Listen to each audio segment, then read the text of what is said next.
Food is fuel for your body, your mind, and definitely your sport. But let's face it, nutrition is confusing, and the expectations on girls and women to be thin and have a six-pack are exhausting. If you've ever been frustrated with your body, confused about nutrition, obsessed with eating healthy, or guilty when you don't, underate, overate, or overtrained, and overwhelmed with all the pressure, then this podcast is for you.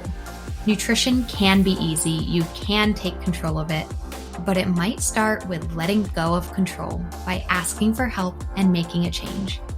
I'm Lindsay Elizabeth Cortez, sports dietitian and owner of Rise Up Nutrition, where I empower female athletes to overcome nutrition concerns and perform at their highest level, to stop being confused by all the mixed or harmful messages, and finally have confidence in your body as a fierce, fit, and fueled female athlete. Hello, it's your host, Lindsay Elizabeth Cortez, registered dietitian, entrepreneur, mother, lifelong athlete. Our guest today is another fellow registered dietitian, Maddie Alm. I don't know if you've noticed, I've been having quite a few fellow dietitians and sports dietitians as guests these last couple episodes. It's been really great to connect with them. They're people I've interacted with just a little bit, typically virtually. And so to finally make that invite and be like, hey, let's get to know each other and share nutrition ideas and inspire our listeners and just provide great sports nutrition information on this platform has been so fun. So if you go back a few episodes, we have Kelsey Pontius, we had Megan Featherston, and now we have Maddie Alm. And between the three of them and myself, I just think I just have so much hope for the future of sports nutrition, knowing we've got these amazing dietitians doing great work. So I also want to encourage you as a listener that if you need help with your personal nutrition, you know, you've got me, but you don't have just me. There's so many other amazing dietitians out there. So reach out to Maddie, reach out to Megan, reach out to Kelsey, listen to their episodes, and learn more about their practice if you need help yourself. So Maddie herself, Maddie is an elite runner. She's a high school cross-country coach and a registered dietitian located currently in Boulder, Colorado. Her passion for sports nutrition began when she was a student athlete at the University of Colorado. After working with a CU sports dietitian and learning how to prioritize her own nutrition, Maddie saw major improvements in her performance and went from a walk-on to an All-American. Maddie now owns her own sports nutrition consulting business, Fueling Forward, where she works with athletes to help them reach their full potential by using nutrition as a tool for maximizing performance. She also trains with Team Boss with the goal of competing in the 2024 Olympic trials. Look in the show notes for how to reach out and connect with Maddie. I love her business name, Fueling Forward. I just think it says a lot about movement, fueling your body, that forward momentum, and of course the RD for registered dietitian is snuck in there as well in her logo. So I love that. Speaking of working with all these sports dietitians, before we get to the episode, if you yourself are a dietitian, a nutritionist, a health coach, or really a coach of any kind, I would strongly encourage you to check out Practice Better. Practice Better is the online platform that I have been using to run my business for the past 6 years now. It is an all-in-one platform where you can book clients on a calendar, have client notes and charting, conduct your sessions through video chat, communicate, send emails, messages to your clients. You can send meal plans. You can evaluate their diet if you are coming from that nutrition perspective with food journaling in there. You can send invoices. I can't think of anything that you can't do within Practice Better. It is the better way to run your practice. It is all in one. Everything I've needed to run my business has been through Practice Better. And guess what? Maddie uses Practice Better too. So there's proof that a lot of dietitians are using this program because it is so helpful. If you have a private practice, if you're looking to start a private practice, it doesn't matter. I actually started using this platform when I had 0 clients. That's right. I started using it with 0 clients because I knew when I got that first client, I wanted a seamless way to do it. And now over the years, I've had hundreds of clients go through this platform. And now I have this great, electronic database of all the clients I've worked with, and everything is stored there. So I just cannot speak highly enough. No matter where you are in your business or practice as a health coach or a dietitian or a nutritionist, I would strongly urge you to check out Practice Better. So you can head to practicebetter.io. Even better, actually, follow the link in the show notes. It's a very specific link, but by following that link, you can then use the code RISEUP20 and you can get 20% off of your subscription to Practice Better. By the way, every sign up gets a 14-day free trial, so you can kind of explore the platform and make sure that it fits your needs. I have no clue why it wouldn't. It's fit all of my needs that I've ever had, but you'll get that 14-day free trial and then 20% off using the code RISEUP20 and follow the link in the show notes. I'm also happy if you just, want to chat about using the platform or have some questions. I do have 6 years of experience, so feel free to shoot me an email if you want to know how I've used it or get some help figuring something out. Although I will say that's another thing I love about Practice Better is their help and support team and their network and community where you can ask questions and get support and feedback really, really fast. So follow the link in the show notes, run your Practice Better with Practice Better, and use the code RISEUP20 for 20% off. Now let's chat to Maddie. Hi, Maddie. Thanks for joining. Hi, thanks so much for having me. I'm happy to be here.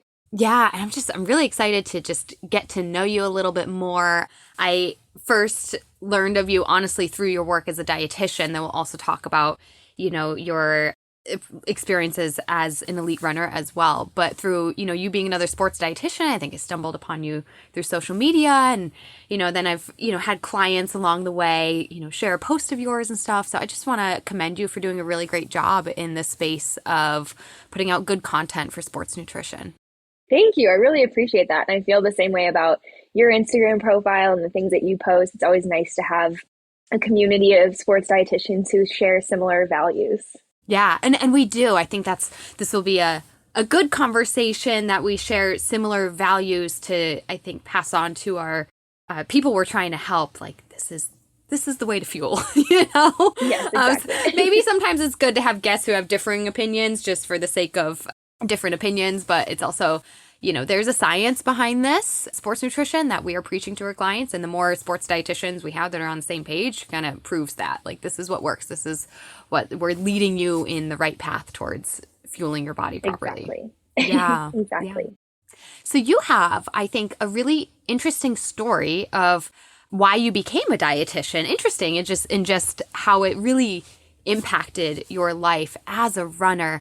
I love this part of your story that regarding running, you were good at it, but you were a walk-on at the collegiate level all the way to, really making it to a high level, 12th place in the Olympic trials back in 2020 or 2021, essentially, because of COVID in the 5K, right? It's like, from being a walk-on to that level of performance. And your story, which we want to hear from your own mouth and in your own words, is the role that nutrition played in that as well. So tell us a little bit about, what was going on in college as you were a collegiate runner, as a walk-on, what were some of your experiences and maybe some struggles that you were having performance health-wise at that time? Definitely. So yeah, I was not a standout runner in high school. I actually played soccer. You couldn't have paid me to run before that. I didn't like running. My parents tried to convince me to try running much earlier in life. And I was like, why would I run? If I'm not chasing a ball, what's the point? So I kind of held out on getting into the sport for a long time. And then once I got to my junior year of high school, I started to realize that I wasn't actually that good at soccer. I was just good at the running part, and I could get to the ball faster than everybody else. And I think a big thing for me with soccer was it was very kind of political. Like, if you were on the right club team, you would make varsity at the school. And it was very it wasn't about how good you were. It was kind of about who you were involved with and who you knew. And that was always really frustrating to me. So when I got into running, I loved it because if you ran the time, if you did the work, you ran the time, you made the team.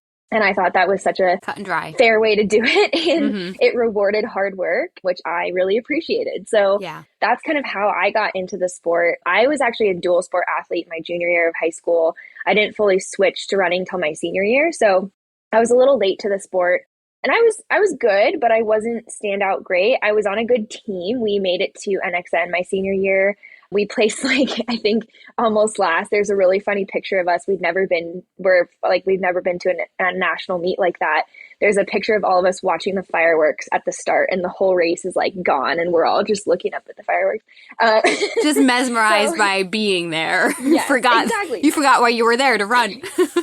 Exactly. And I feel like that really describes like the whole first part of my career. I was just happy to be there and I was having fun. Yeah. And, it came time to choose going to college, and I had teammates who were going to run in college. And funny, I actually initially was an invited walk-on at CU, University of Colorado Boulder. And I ran there for about a week, and then I actually quit. I was like, I don't like this. This isn't for me. This is too hard. It's too competitive. It was a really intimidating environment. Yeah. So I actually stopped running my freshman year, didn't run for pretty much the whole year. And then my sophomore year, I was like, oh, I think I want to run again. So I tried out again. And this time I was not an invited walk-on. I had to actually try out, run a time at a time trial. Yeah. Yeah. And so I made the team, and, immediately was the slowest one by far and away. I was in my own workout group in the back. I mean, my long runs, just for reference, now I do 16-mile long runs. I used to do 8-mile long runs and barely be able to run sub 7:30 pace, which is some of my easy runs are that now. And so I just really, it took me a long time to get there. And a big part of that was the nutrition piece. I think I was really missing that. And my sophomore and junior year, I struggled a lot. I got sick all the time, constantly sick. I had mono, I had strep throat, I had colds, I had the all flu. Those college I was germs. just wow. Right. Well, that's what I'm thinking. I'm oh, it's college. This is just what happens. Yeah. Meanwhile, I'm getting probably 5-6 hours of sleep. Definitely not eating what I needed to be eating. Mm-hmm. Find out my ferritin was 8. I was just really not in a place where my body was able to compete or train very well. And, I think in my mind, I'm oh, I'm just not working hard enough, or, I need to run harder or whatever. And when they hired a dietitian, I believe it was my junior year of college. I had never even heard of a dietitian. I didn't know what that was. I hadn't heard of that career. And so she met with me, and she's like, you should be fueling around these things. You should be focusing on these carbs. A big one for me was we would go straight from our workouts to the weight room.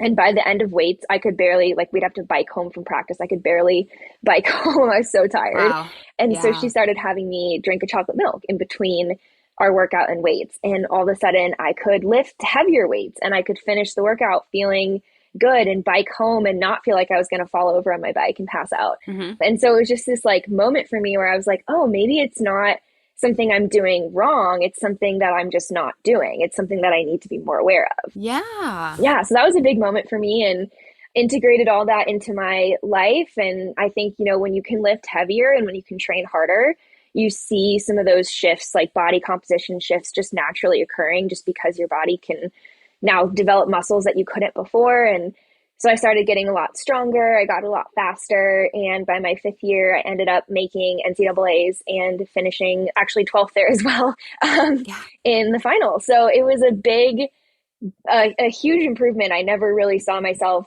getting to that point. I think my sophomore year 1,500 meter PR was 5:15, and my 5th year PR was 4:13. So I made a huge jump. Wow. But it wasn't all at once. It was definitely gradual. And I think obviously the main part of that was nutrition, which is why I ended up becoming a dietitian. I know. I love that it so strongly impacted your performance. We say this all the time as sports dietitians, that nutrition impacts your performance, but you have that firsthand experience of making the changes and feeling it as it relates to running, and really seeing yourself succeed. Not just this perception of I feel stronger, but my 5K time, or sorry, that was your 1,500 time. My 1,500, faster by a whole minute, which is a lot at that distance. Mm-hmm. I also think I resonate with some parts of your story myself too. I was a collegiate athlete, and I felt in college, I was the high school star that turned into the mediocre collegiate athlete. And I was sleep deprived, probably wasn't fueling well, struggled with anemia a little bit as well. Where I am different than you is we didn't have a sports dietitian to consult with, but I was studying nutrition. I was already studying nutrition. So I thought I knew the answers. Yes. but what I was studying in nutrition was weight loss stuff. And so I got stuck on that mindset of like, if I could just, clean up my diet, if I could eat cleaner, if I could shed a couple pounds. And that led me down the not ideal path of not intentional underfueling, because I had enough knowledge not to like do that to the extreme or what I thought. I mean, in hindsight, I was underfueling. I was, but I really thought I was doing it right at that time, and I wasn't. Totally. Which is really a bummer. Yeah. And I think I had no idea that underfueling was a thing. And I think that's where it's sort of honestly like luck of the draw for athletes who they get to encounter in their experience. And it's definitely something that I wish all athletes could have access to nutrition resources and a dietitian from an earlier point in their career. Because it's kind of like that divergent moment where it's like, I had those resources, I was able to learn and kind of figure that out. And then other athletes are trying to figure it out on their own. And that tends to lead more to a detriment. So doesn't it? It's hard. It's just like, just how it is. And I think it's becoming more of a thing to have dietitians, but I was definitely very, very fortunate that CU is one of the earlier schools to hire one. Absolutely. I might not include this, I don't know, but who was she? What was her name? Laura Anderson. Yeah. Doesn't she still work there? Yes, she does. Yeah. I think she might be transitioning to a different job, but she, as far as I know, she's been there until this year, I think. She's did some contracting work with the military as well, which I do too. So I've come across her a couple of times. Yeah. I don't know her well, but I've come across her in some email chains, and I think I was on a Zoom call with her once. Yeah. Regarding more military work, which I used to do too. So. Yep. It was pretty funny. She came from the Navy SEALs, and she was so intense, and we were all like, "Oh my god!" So she had to dial it back a little for the little runners, but right. There's a lot of and that's my background too. I did sports nutrition, then I worked with Air Force Special Operations, and that's where I've come across her too. And it's like there's similarities of like elite level performance, but then there's also like, okay, are we dealing with the 16-year-old girl or the like 30-year-old like combat guy that's deployed 6 times? Yeah. A lot of similarities, a lot of major differences. Yes, a lot of differences too. Yeah. Well, wonderful. I can certainly speak highly for my interactions I've had with her too. Yeah. But I think going back to sort of just that idea of like getting the right information early enough. And I do think we're in a different place now as a profession of sports dietitian than we were 10 years ago. A very different place as far as resources and information, but there's still just so much mixed information. Like that's what I had when I was in college. I can figure this out on my own. And you still see that today with athletes. Because there's so much information out there, I can just figure it out on my own. Oh, I know I need to eat. And I fear that that's even coming with, we'll talk about REDS in a little bit and just this idea of underfueling. I feel like so many athletes still come to me being like, I know I need to eat. I eat a lot, and they're like trying to like already solve their problem. But it's like, we still got to scale back and get this basic education or actually start doing it. And maybe that's my follow-up question for you is like, you mentioned, adding in chocolate milk. Just if you can think back to that time in your life, do you remember like a few of the major changes that you made that really made that difference for you to just fuel better? Yeah. I mean, I think the big ones were like adding in snacks. I think I've always been somebody who's had a big appetite. Like I never, ever skipped breakfast. Like I was always good at eating 3 meals a day, but I think I didn't realize I needed more than that as an athlete. And I think I would do that thing where you make it to lunch and you're starving, and then you eat lunch, and then you make it to dinner and you're starving, and you eat a huge dinner, which is great. But I now know that within day deficit that you're spending between meals can be a huge factor in like recovery and REDS risk and injury risk and all this kind of stuff. So that was a big thing we worked on, I know, was like filling in the gaps with some snacks. The dietitian, she did a really great job at CU of like implementing kind of a fueling station. At that time when I was there, only football had access to food. Mm-hmm. The other teams did not. Oh yeah. So she really advocated for us to have like a snack station where we would get like trail mix and nut butters and things like that. And so that was a huge game changer for me, because I think this is another area where college athletes tend to have a big gap, because I know I did, was like the planning ahead of packing things when you're gone all day long.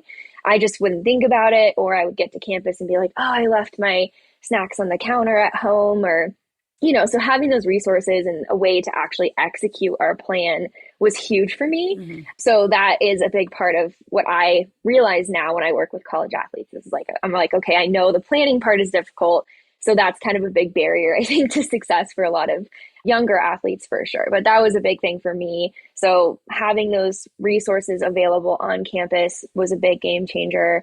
Yeah, she stocked the fridge with chocolate milks in the weight room. So that was a big thing for me. Yeah. We ended up getting these like cards with some money to restaurants in the area. Yeah. So or like grocery stores and things like that. So I was able to get good meals more so in that way. And, Yeah. we talked about like what should be on our plate and what are carbs doing for us? What's protein doing for us? When do we need those things?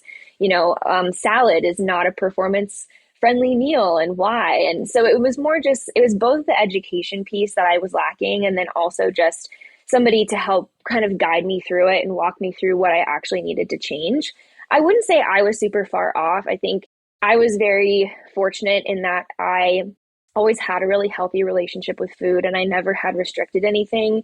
So it wasn't necessarily a huge adjustment for me. It was really just adding in a few more things to what I was already doing. So I think that is one thing I want to mention. I was very fortunate in that sense. And so it was an easier transition than what I've seen some other athletes go through. Yeah. But those are kind of the main things for me. And, then I stopped getting sick all the time. I started getting more sleep. I didn't get injured and stayed healthy. And that's really when you see the results, is when you can be consistent in your training and just keep building off your work. And that's when you run those PRs. Yeah, absolutely. And this is so important too. You say you're fortunate it wasn't too big of a shift, but sometimes that can be all it takes. It can be just that minor adjustment that makes a big difference. How a regular person, I say regular, that wasn't nice to say. I know what you mean. Yeah, just like a non-serious athlete, because maybe still somebody exercising, but like a non-serious athlete, like maybe just breakfast, lunch, and dinner, and like a snack if you're hungry or not, like, that does it. But you need that, I do need something in between run and lift. I do need to be intentional about these snacks. And I do need to plan ahead. I can't just wing it during this phase in my life. And those shifts can make a huge difference. And I think back to my college career too, and I just think I don't think I was far off either. I really wasn't that far off. But because I tried to do it on my own, I got a little further off than I should have been. Totally. Yeah. Yeah, it's almost harder when you aren't far off, because I think you think you're doing a great job and you sort of are, but there's just that small amount of space that can make all the difference. And that's when I tend to see athletes who are like, I don't need a dietitian because I know what I'm doing. Right. It's more just like a second set of eyes to take a look at it and from a different angle and say like, this all looks good, but we also need to do these things. Yeah. Because initially I was like, I don't need to see a dietitian. Like, why would I do that? And then I went in and saw her because I think I don't remember if it was like everyone needs to go in and have a meeting with her and just introduce themselves or whatever. Yeah. Somehow I got interested in it and I decided to meet with her, and that's when I realized. So yeah, I think it's like, it's not just for people who are struggling. I think that's something that I also had thought. It was like, I don't have an eating disorder, so I don't need to see a dietitian. That doesn't apply to me. Yeah. But it's not just people who are struggling that might need that assistance. It's really any athlete can benefit from it. Yeah, for sure. Absolutely. I agree 100%. So as you finish your collegiate career and really like saw, oh my gosh, you were doing really well. What was that decision to then continue to pursue running at an elite stage? And, we know now you're on Team Boss, and I know that you're gearing up for the 2024 trials as well, which is really exciting. So yeah, just kind of finishing that trajectory from, literally trying out, not knowing if you would have a spot, and then to say, I'm going to keep pursuing this. Just love to hear more about that decision to keep going with running. Yeah, honestly, again, the story of my whole career is it was like a very last minute decision where I didn't know that running existed beyond college. I guess I wasn't really a follower of the sport. I will say I was very like, when I walked onto the team at CU, I had a really solid group of friends kind of outside of running who knew nothing about running, which to me was actually a really important thing to help find balance in the sport and life outside of the sport.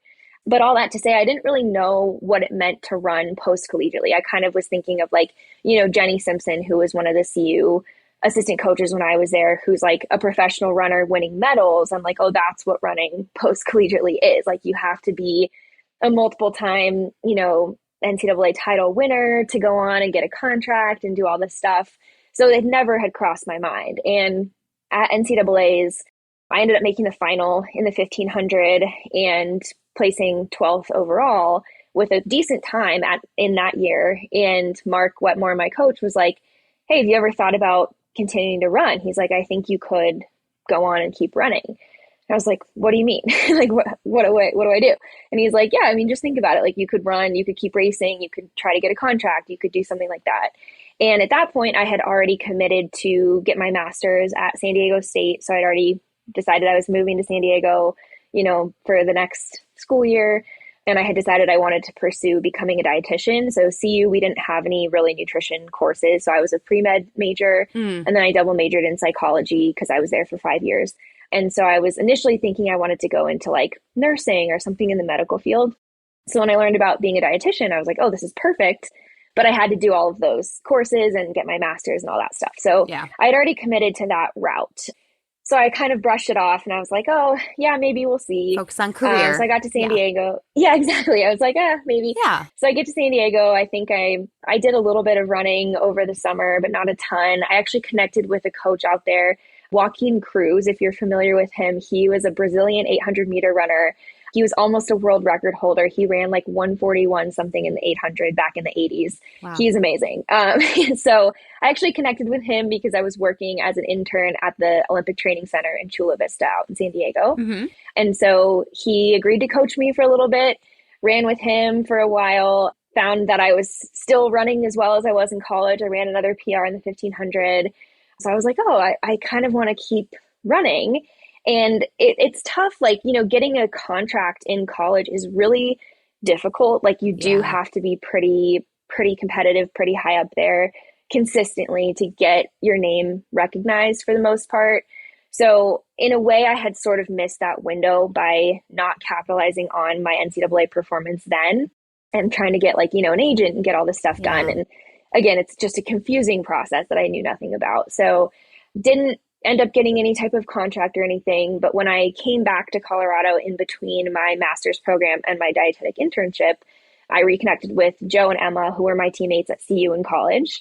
And at this time, team boss was like Corey, or not, I don't even know if Corey was there yet. It was like Dom, Scott, Emma, and Aisha. And those were the three people on the team. Yeah. Nick Harris, who's now my fiance, but then was my boyfriend and teammate in college. He had reached out to Joe and asked to run with him. So I just kind of started showing up to their practices and I was like, can I run with you guys? Yeah. And then when I was leaving for my dietetic internship, I was like, hey, Joe, would you consider distance coaching me? And he's like, sure, why not?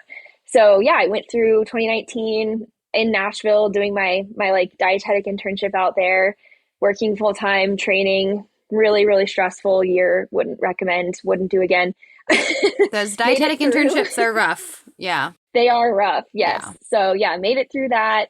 And then, from there again, it was kind of like the opportunity for a contract felt like that maybe wasn't going to happen. But I just have always had this mindset around running that I want to see what I can accomplish and I want to get the most out of the sport that I possibly can. And I felt like I had some unfinished business in the sport. So that's kind of why I felt like I just kept sticking with it, even though I was like, I don't really know, but let's just keep going. Let's see. So then 2020 happened, which was the COVID year. And I actually, it's funny. It's I think runners had one of two experiences. Either they were ready for 2020 and then it got moved to 2021. And unfortunately that didn't work out for them. Or for myself, just training gets screwed up, delayed. Exactly. Yeah. They were peaking and then didn't happen. Yeah. Yeah. And it's such a hard timing thing. And it was it was in March, of course. And so people are gearing up for the trials. I ended up getting injured when I was in my dietetic internship and running. I was doing too much. I wasn't recovering well. I ended up getting a stress fracture. And so I had to take 12 weeks in the pool in the fall of 2019 into 2020. So I actually, and maybe I'm one of the few people that can say this, but I benefited from the trials being pushed to 2021. So I was able to really slowly get back into things, build a really healthy body back up, find more life balance. And by 2021, I was able to get my 5K down from I think I'd run 1540 in 2020 got it down to like 15:19, which qualified me for the trials in 2021. And Yeah. then I had a great go at the trials. I made the final and placed top 12 there. And so then I was like, well, I guess I'll go for another cycle. So here we are Here going you into are, the nearly 4 years 2024 later. Olympic Yeah. trials. Yeah. Still going. So yeah, it's funny. I don't know. I think my career is not like what I would explain as being this is what running looks like post collegiately. I feel like it's been a lot of just kind of like, it's shifted in terms of how prominent it's been in the forefront of what I'm doing. Mm-hmm. But I feel like I've been able to be consistent, still enjoy running, and find my success in my own way. So Yeah. it's different. I mean, some people, get the contract out of college and it's a much easier path, but I'd never like to make things easy on myself. So here we are. It's a very, self-made path, and Yeah. I think just the idea of giving yourself the opportunity, you made a decision to pursue the career of dietetics, but you never closed the door on running. Mm-hmm. And just like you were a walk-on in college, you just kind of kept showing up. I'm going to connect with these people. I'm going to show up to practices. I'm going to ask if this person wants to coach me. And you really made your own path. And then I think also probably a testament to nutrition, just like when you were in college, it wasn't like, you PR'd the week that you made nutrition changes. It was gradually over 3 years of consistently Mm-hmm. fueling better. You made these huge improvements. And that's probably true just about your consistency and taking care of your body over the past 4-6 years as well. Now you are a dietitian, you have so much knowledge in fueling your body, recovering, taking care of it, that it really complements your training quite perfectly.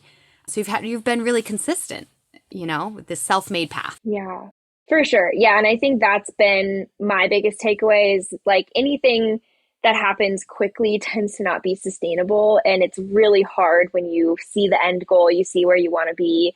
We all want to get there as quickly as we can, but I've learned that just taking your time and focusing on making it sustainable, making it fun is really what allowed me to get there. And I'm very fortunate in that I've really only had one major injury. Yeah. And I haven't had an injury since 2019. And it's in 5 years. And Yeah. I run quite a few miles and, I'm able to sustain it because I found a way to support my training in a way that's healthy. And as a dietitian, I feel like it's really important to me that I practice what I preach and I have this Mm-hmm. experience to share kind of firsthand with my athletes that I work with. And I just think it's really important to not just tell people what they should be doing, but also do it myself and have that kind of, here I'm living proof that it works and that it can be done. And it's not easy and, it can be difficult and it's a lot to balance, but you can do it if you focus and do it the right way and you can get there. Absolutely. And I'm curious, just like you had to make a few shifts in college and they were gradual, have there been shifts as you carved that path for yourself to become an elite runner? And are there any extra nutritional shifts that have kind of developed over the years that as you advanced in running, whether it's increased mileage or harder workouts or just gearing up for a really important race? Are there any other little shifts that have happened over time that are worth noting or that, Yeah, definitely. I mean, I think with nutrition, I'm somebody who fully believes in never stop learning. So I always try to learn new things and find new areas of nutrition that I didn't know about before. So in college, I never really fueled during long runs. I didn't really know that was a thing. I thought it was only for marathoners. So within the last few years, that's something that I've been really working hard on implementing, even though I'm not a marathoner. I've been really fueling my long runs, hydration, doing a lot more with electrolytes. Again, I think as a society, we're always taught watch out for sodium, be careful of sodium. And I am a very salty sweater. I lose a ton of salt. Mm-hmm. And so that was a huge, disadvantage for me to not be getting enough electrolytes. So really dialing in my hydration, my during run fueling has been a big one. And then I've also been really focusing on getting enough carbs. I think this is something that I preach to all of my runners, but everyone's worried about getting too many carbs. And I have yet to see a runner who has ever gotten too many carbs at any point in my career. I agree. I haven't either. It's every, not just runners, almost every athlete. I'm we can benefit from more carbs here.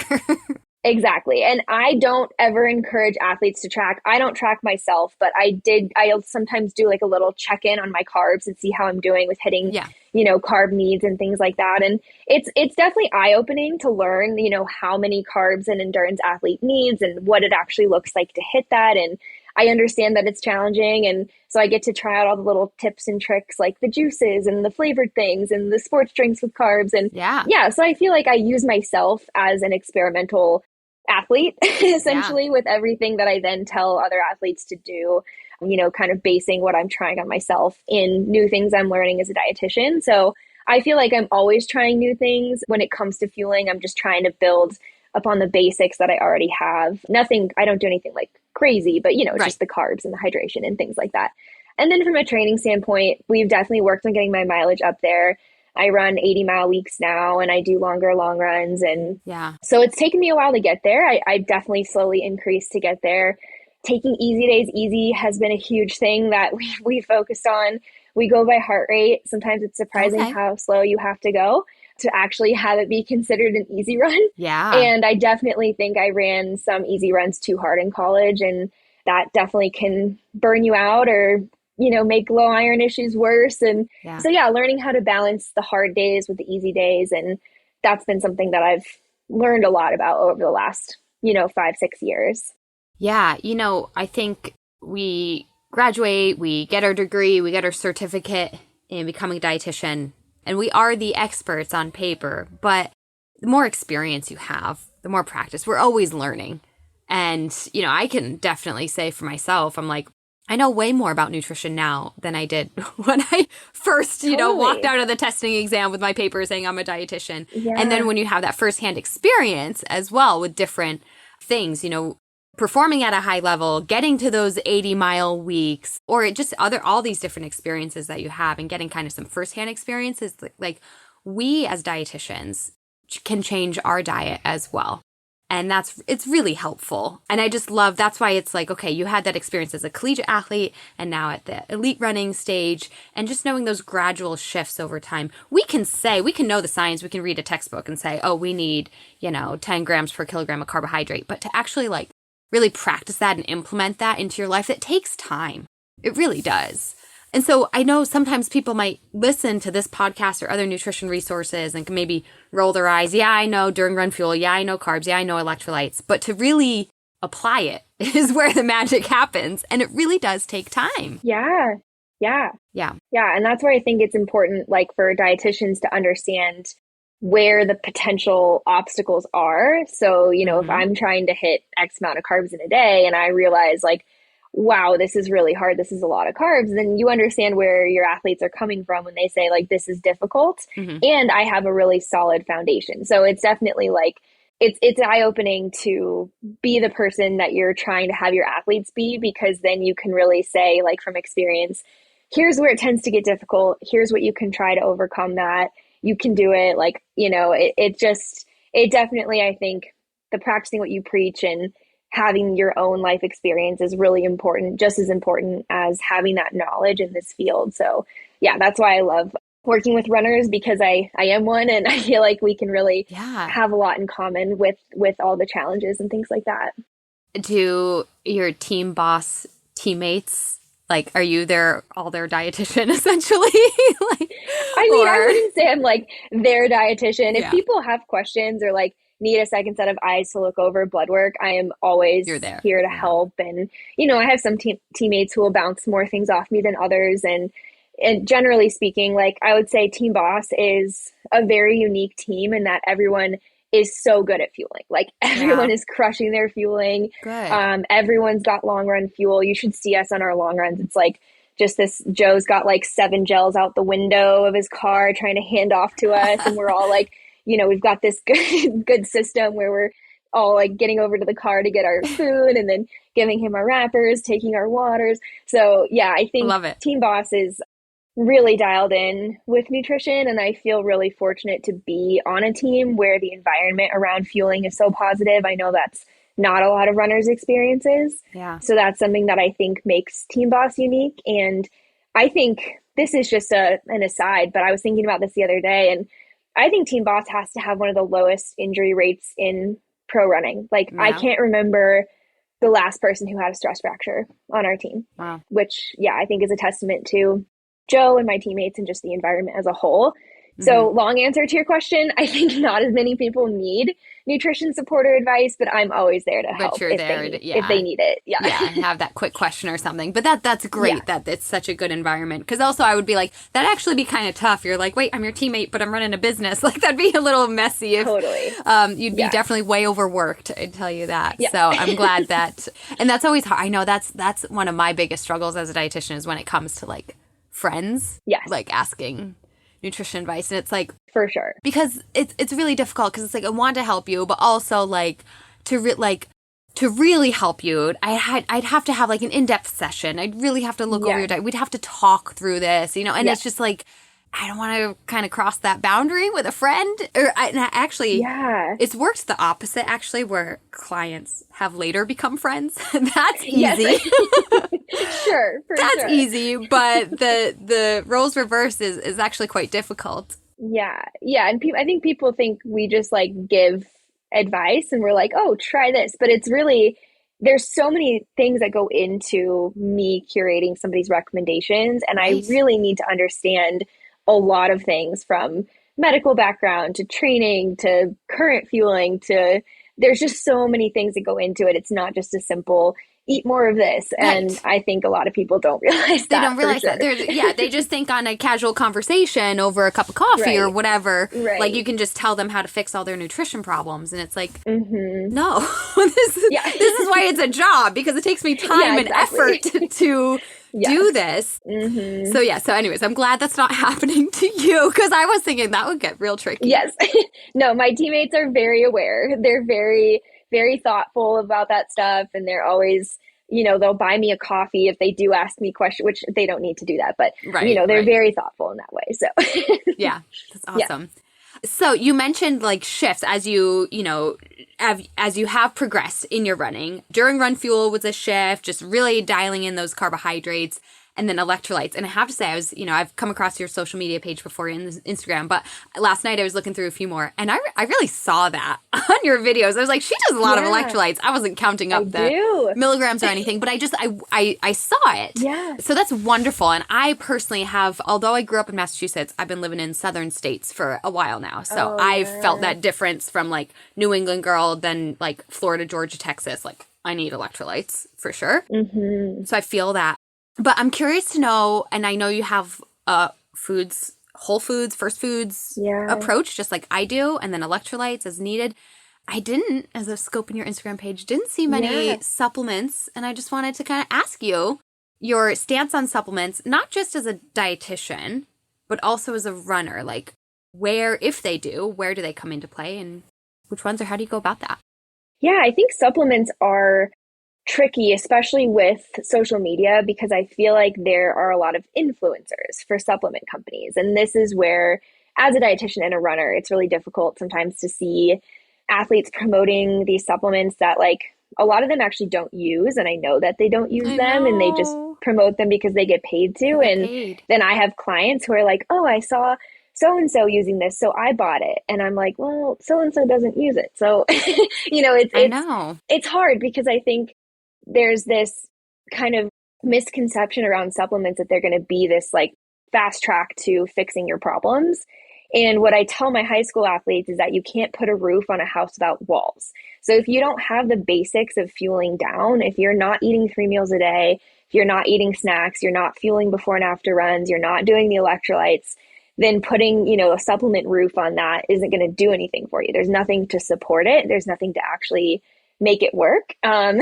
So I think supplements are so individual too. Like there are, again, I really have to go in depth to each athlete that I work with to be able to make supplement recommendations that are going to actually help them. And if we do any type of supplement work, it's always temporary. And we always have to understand, why do we need this supplement in the first place? Like anytime we have a deficiency, it's coming from something. So we're clearly missing something in our foundation of nutrition. So we can add the supplement in to help support that correction, but we still have to kind of go back to square one and ask ourselves, how did we get here? Because then when we take the supplement away, if we haven't done all that work, everything goes back to how it used to be. So that's Mm-hmm. where for me with supplements, it's like there is a time and a place for sure. And there are definitely people who need them. And I've used supplements in my life, like iron for one is a big one for me, Mm-hmm. magnesium, vitamin D. There are certain things that I definitely am good recommending to athletes and encouraging them to do. But there's never a supplement for me that's like a blanket, like everybody should take this or everybody should try Right. this. I think it needs to be very individualized. And you also just need to be aware that just taking a supplement is not going to correct things. It needs to be a more fundamental change. And yeah, I think it can just get sketchy when you get into the weeds with some of those supplements out there Mm-hmm. too. And just like understanding what's in the supplement and how like unregulated they are, right? Like supplements just are Yeah. not regulated and we don't always know what's in them. And there was like a big issue for a while with heavy metals in protein powders. And, And it's lead and just, we stuff don't like that. know. Yeah. Yeah, it's scary. And especially like with young athletes too, that's really where I get more concerned with athletes who are overdoing it with the supplements. It can just really affect your health, your growth, your development, all that kind of stuff. So, yeah, I think just understanding supplement safety is a big one and just knowing what's a reliable brand, what's not, what's real, what's science backed, what's not, what claims are actually, based in evidence and what aren't. Yeah, so I think it's supplements are tricky, I think is kind of the way I would like sum up my view of supplements. It I'm is. not against them, but I think if we don't have the foundations of nutrition, then there's not really a purpose for those supplements, I guess. Absolutely. Yeah. Agree 100% in that foundation first.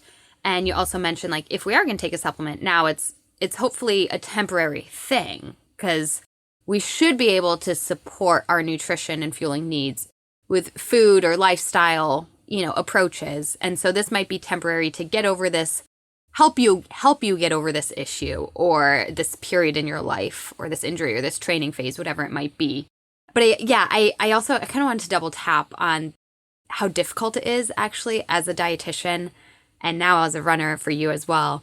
I'm sure you've had many supplement brands reach out to you Mm-hmm. and want you to promote, and it can be, and I do not blame athletes for they need an Oh, me income, and it's either. hard. I don't blame anybody for Yeah. trying, especially if it is something that's like NSF certified safe for sport, like and Right. or like something that they know is. I really hope most athletes try and take that step to make sure that it's at least like clean for a sport, which is even that's a Yeah. whole tricky thing to ensure that. But it's really challenging because it's like there's so many brands to choose from. I've aligned myself with a few brands, but I could tell you there's been Mm-hmm. hundreds that have approached me, and I just kind of have to Mm-hmm. like put my blinders up and be like, it's just too tricky to go down that path. Yeah. Because as a dietitian, you want to treat, okay, not everybody needs iron, not everybody needs vitamin D, not everybody needs magnesium.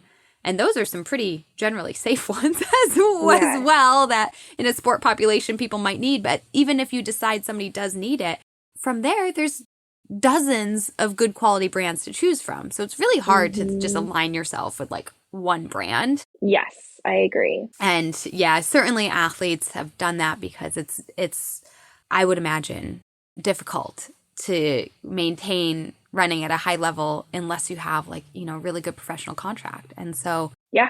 they're going to align themselves with brands, but as you said, the insider view, sometimes they're not even taking them. Yes, for sure. And I think that's kind of a flaw in the sport of running as a whole. It's a very difficult sport to fully support yourself with financially, even if you Yeah. do have a great contract. So it does kind of force athletes' hands in deals like supplement companies and stuff like that, which I understand and I don't look down on anybody for doing that. But I just like to remind the athletes that I work with that just because somebody's posting about it doesn't mean that they're using it. Yeah. And it doesn't mean that it's right for you. So I think that's important to be conscious consumers when we have all of these influencers and all of this Yeah. information coming in. A lot of it is stuff that the company has told the athlete to say. Yeah. And supplements can get pretty out there with their claims because they're Oh, just yeah. not very regulated. And I think a lot of people will hear things like, oh, I'm tired, I'm sore, so then I should take this supplement. And it's like, well, the reason you're tired and sore is because you're not fueling enough. You're not fueling before and after your runs. So taking the supplement's not going to Because you change got that. 5 hours of sleep. It's because your carbs are low. Yeah, like there's so many.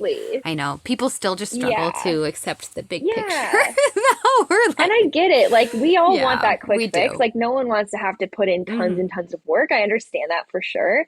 But there's a middle ground. Yeah, there's a middle ground. Yeah. Yeah, and I also want to go back to, again, if it does come down to you needing a supplement, there's usually multiple different brands or options. And that's where having a sports dietitian like yourself or like myself can help just show you your options. So, yeah. And I'm sure it's been hard for you to stay relatively brand neutral. And I wouldn't judge you if you do align yourself with somebody, because I have aligned myself with a few companies too, because it's like, at the end of the day, okay, there's 6 brands that I find myself recommending most often. Okay, we can get affiliate commission, by continuing that. And, as we continue being dietitians, if more brands and companies emerge that also prove themselves worthy, wonderful. Because I think it's always important to give the consumer options. Absolutely. Yeah, for sure. Yeah. Well, cool. I have one more, a little controversial question for you, because again, I from what I understand of your practice, you're definitely an all foods fit approach, both in your personal life and as a dietitian for your clients. So all foods fit, and not certainly having a mentality of like, there's no such thing as a bad food. All foods can be good or find a way into your diet. And controversial topic of alcohol. Yeah. I'm curious, as a runner at your level, do you want to share, and whatever you're comfortable with, sharing your dietitian viewpoint, sharing your runner personal life viewpoint, where does alcohol fit into a performance diet? Yeah, I think to me, alcohol is kind of its own category, because dessert foods or foods that people would consider unhealthy or bad, there's always redeeming qualities in those. Like, we can get carbs, we can get healthy fats or fats in general, we can get enjoyment and things like that are really important. Yes. Alcohol to me is one of those, it's its own thing, because it doesn't really provide anything for us from like a nutrition standpoint. I would say it's more of just like an enjoyment, a social thing, which is super important as well. For me personally, I don't really enjoy alcohol very much. It's just never something that I have liked. It really affects my sleep. I have always had just like, I'm very sensitive with sleep related things, and I can easily have bad nights of sleep if my whole like sleep routine's not perfect. And alcohol is one that I always know across the board affects my sleep. And so honestly, when I'm in season... And it's proven scientifically that it disrupts sleep. Absolutely. It disrupts that REM sleep. It does. Yeah, for sure. And when I'm in season, it is the one thing that I don't really partake in, just because it does affect my sleep, which affects my recovery. When you're running 80-mile weeks, like, I have a lot of high mileage days, even if they're not workout days. And so recovery is the absolute most important thing in stringing together those workouts. And for me, it's like the alcohol piece isn't really something that's worth taking away from. Not that it takes away from it necessarily, but it's low hanging fruit to me, that it's not worth potentially interfering with my sleep and my recovery. And even in my off season, again, it's just not really something that is like a big part of my life or something that I enjoy a ton. Like, I'll have a glass of wine, a few times a week when I'm out of my season, or, have cocktails with my friends at happy hour and things like that. And I've never really done much more than that. But in season, I just don't really, I don't really do it often. Sometimes if it's like an early dinner, I'll have a glass of wine, 5 o'clock is great. But it just doesn't really make me feel great. And it definitely affects my sleep and recovery. And so it's just not worth it to me. But I have lots of athletes that I work with who are like, don't take away my glass of wine. And I'm like, I'm not going to at all. Like, here are some ways that you can minimize how it might impact your sleep, having it earlier, staying hydrated, having electrolytes after you have your wine, having it with food. There's ways that you can incorporate it. It's just not personally something that I prioritize. Yeah. I think great explanation. And it is a little tricky, because as somebody, again, who's like that food freedom approach, all foods fit, but it is its own category, because it is a toxin to the body. At the same time, it is. That doesn't mean you can't have it, and it doesn't mean you're unhealthy for having it either, right? So it's like, I don't want to demonize. I have alcohol at some times in my diet. I used to a lot more when I was younger, and I don't know how I survived it. I'm like, went through that phase. Yeah. Learned what I needed to learn. Yeah. But now I think I've come to the same for different reasons, not necessarily for running, but it is the sleep is the biggest thing for me, especially in my life right now. I've got 2 little ones, and one of them has a medical thing that disrupts sleep even more. And I cannot. It is, it was 3 weeks ago. We went out as a family for tacos midday. Yeah. And I had a frozen margarita. I thought, it's the afternoon. It's early enough. Yeah. No, I can't do it again. It just, I think when you have other priorities, you want your body to perform. You want it to sleep well, be well rested, recover, perform. But you have to make that decision yourself because it is still not inherently, a bad thing. If somebody else can have it, my husband can have beer with dinner and it doesn't affect his sleep at all. And that's fine. Yep. Is it a him thing? Is it a man thing? I don't know. Whatever. Yeah. So I think it's really important for people to establish their own, like we have our relationship with food. I really think that our relationship with alcohol is kind of a separate category. They're not really the same thing. And I would agree. It crosses over into nutrition because it's something we consume with food or as a beverage. Yeah. But it's how it reacts in our body chemically is quite different than food. You have your diet propaganda that will say sugar's a toxin. No, it's not. We survive off of sugar. Yeah. Alcohol we can survive without. Right? So they are 2 different categories, though there's so much overlap. And it is real tricky. It is. And like my teammate, Emma Bates, will say this in any interview she does. She has 2 glasses of wine the night before her marathons. And then she goes and... Really? Yeah. Oh my gosh. And she's like, oh, it helps me sleep better. Good. And I'm the opposite. If I did that, I would feel terrible in the morning. Yeah. So it's very individual. And some athletes can do it. Some can't. Yeah. Some want to, some don't. And to me, I'm just really indifferent to it. It's not anything that adds meaning to my life, and not drinking it doesn't take anything away from me. So I'm like, I don't really feel that it's important. So yeah, just depends on the person. Yeah. Awesome. Thanks for exploring that topic with me because I thought, there's the nutrition piece and then there's the like performance running piece as well there too. Because I have spoken, from whether it's a high level athlete or a recreational athlete too, but it really does affect us. It also comes down to quantity and amount, but so many athletes like the next day after consuming alcohol, the day or night before, it's like, oh my gosh, I was so run down. My sleep wasn't good. Or it's just like I felt terrible during that workout because you're actually how your metabolism and body works for the next 24, 48 hours can be a little shifted as well with like fuel sourcage breakdown. So it's something to consider, but it's individualized. And this was my first time vocalizing that, but I really feel that your relationship with alcohol and your relationship with food, I do think they're 2 separate things, probably on like parallel to each other, like trajectories, but like overlap. Separate. Yeah. Exactly. Yeah, I agree. Cool. Where are we at? Whoa, it's almost been an hour. This always happens. I've got plenty of time, so no rush. Okay, cool. Yeah. So I think just like another topic that's real popular in the sports nutrition world and running world is just our awareness around REDS, relative energy deficiency in sport. And you mentioned with your personal background too, like maybe you weren't too far off, like you weren't in your collegiate career at least, maybe REDS was not a big concern. We just had to make a few tweaks and really do better. Now, as a dietitian working with other athletes, are you seeing this as a pretty common problem like I have been?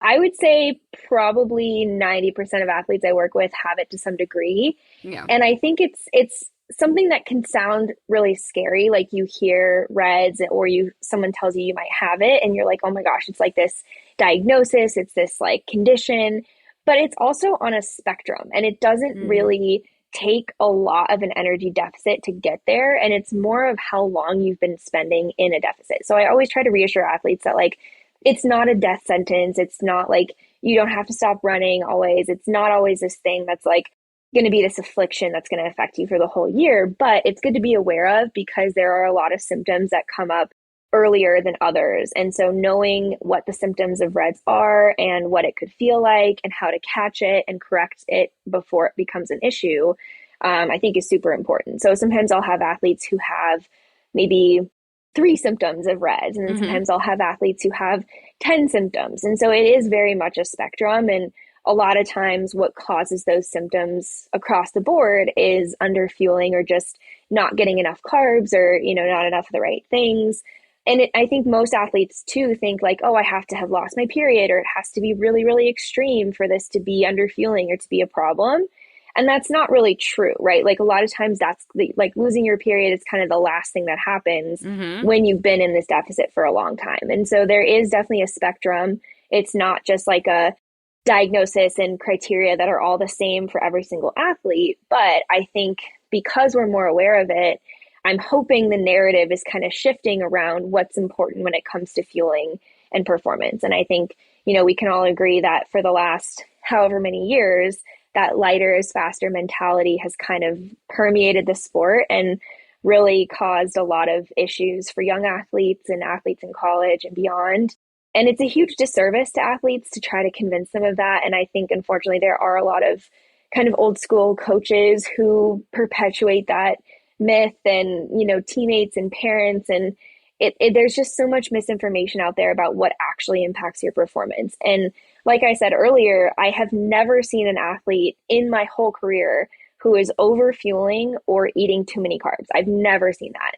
I always see the opposite, where we're underfueling and we're not eating enough carbs. Yeah. And those are the things that are going to cause the much bigger detriment to performance than, being slightly heavier but well fueled.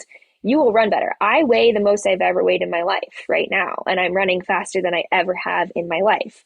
And that's not a correlation. That's just something that, it's like I'm stronger, I'm older. There's just so many things that happen. Your body shifts. It's supposed to shift. That one measure, they say there's that one study, and I can never remember who published it, but it's like 80 different factors affect performance. And one factor is weight. Yeah.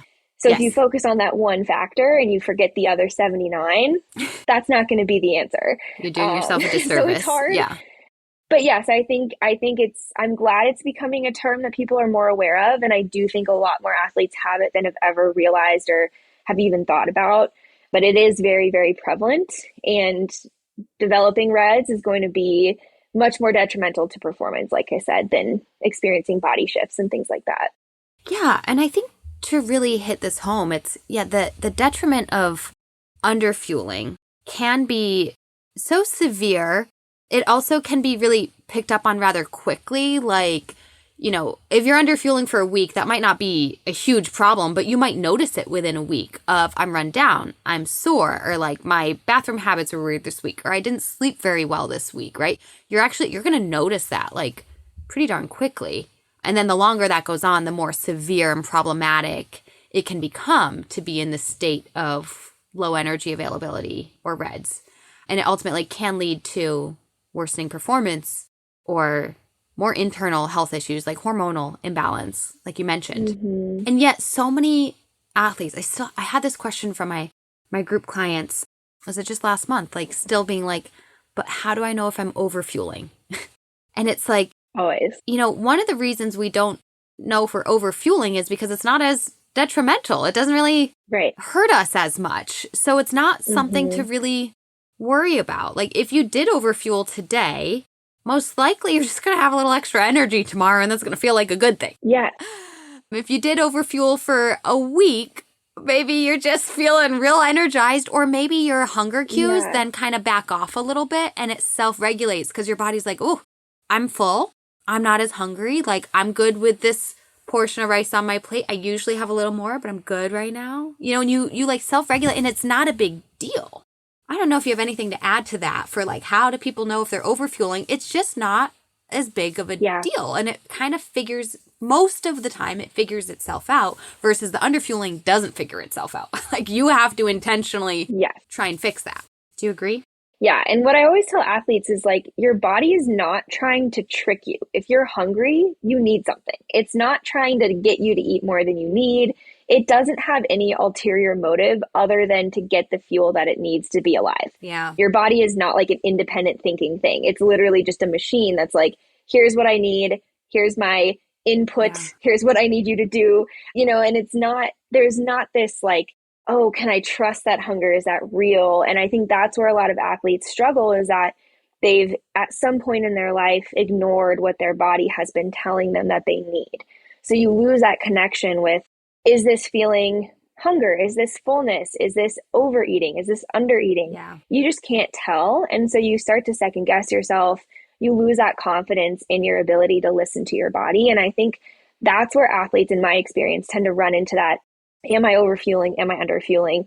They just don't know how to tune into their own body. So a big thing that I think is really important for my athletes is to learn how to tune back into that stuff, learn what it really does feel like to overfuel versus underfuel. And again, I have never, ever, ever had an athlete who is overfueling, truly ever. And I think that's something that athletes think is really common, but it's not. Underfueling is much more common, much more detrimental. If you overfuel, I mean, I think the biggest example I give is like Thanksgiving. Like we know how that feels. Yeah. And then we're just not as hungry for a second. And then it comes back around. Like Right. your body will level itself out. And so building that trust with your body is super important. And then knowing for athletes too, there's times on the flip side where we might not feel hungry, but we still need to eat. And that's where finding a middle ground between like that intuitive eating. So eating when we're hungry versus what I call logical eating, which is eating when we should be eating, can be difficult. And reestablishing that connection can be really hard. And I think that's when athletes question, am I overfueling? I never feel hungry. And it just takes a bit for your appetite cues to come back when you've been in a period of underfueling for so long.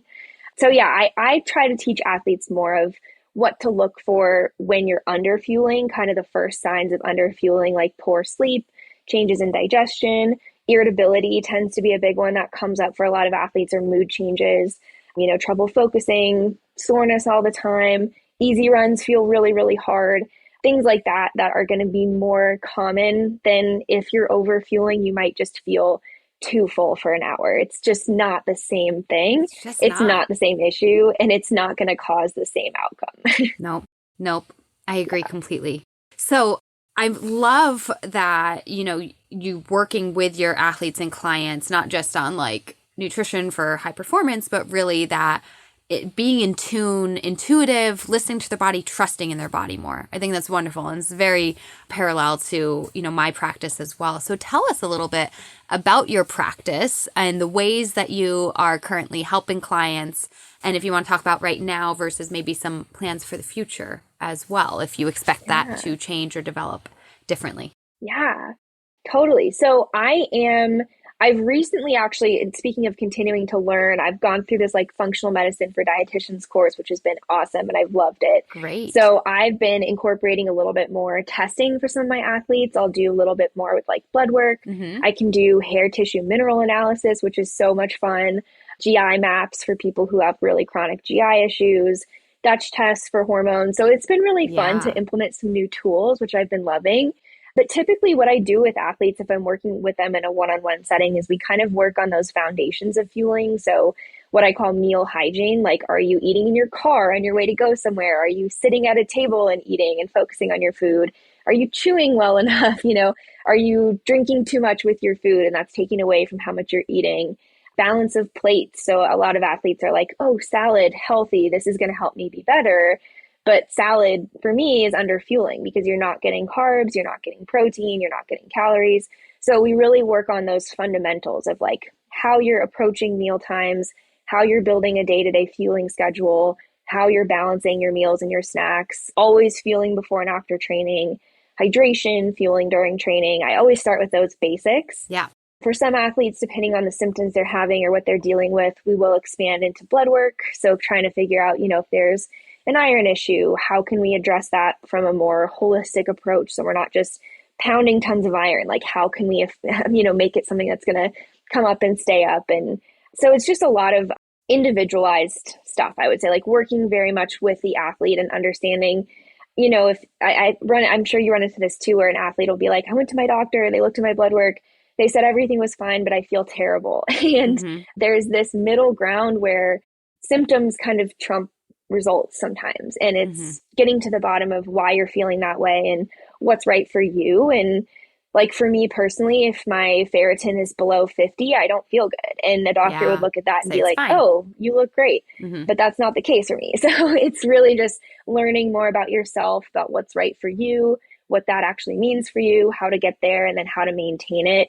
My biggest goal is always to help people develop a sustainable approach to fueling that they can do indefinitely Hmm. through all seasons of life, not just throughout their running Hmm. career, and just develop that healthy relationship with food. So that's kind of my biggest, my like one-on-one coaching. And then I have a couple group coaching programs for high school and college athletes, which I love working with those populations because that's when I felt like I needed the most support. Right. So it's just a lot more like education based, kind of helping do some myth busting, walking you through those different components of fueling for performance, and Q&A sessions where we can talk about nutrition or running, because Right. I'm both, so I You can do help you both. with both. Yes.